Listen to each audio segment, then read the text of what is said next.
يا صباح الفل. خبر حصري ومفاجأة لكل الزملكاوية حبايبنا. عايز اقولك اتبسط وافرح، شكوتك وقضيتك وصلت لأعلى مستوى في البلد، وده خلاهم يناقشوا المشكلة دي في مسلسل درامي رمضاني. كل سنة وانتم طيبين. شركة المتحدة والأستاذ بيتر ميمي عاملين حاجة قوية جدا، عاملين مسلسل أصحاب الأرض.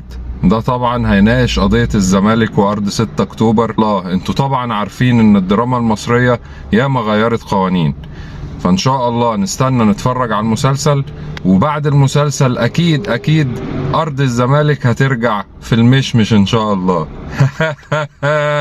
الناس عايزه الارض، والارض عايزه الميه، والميه عايزه واسطه، والواسطه عايزه سرايا، والسرايا عايزه طريق، والطريق عايز نهبه، والنهبه الفقير اللي هو احنا. بعد حكايتنا مع محمود بيه وابويا وابوه وجده وجدي.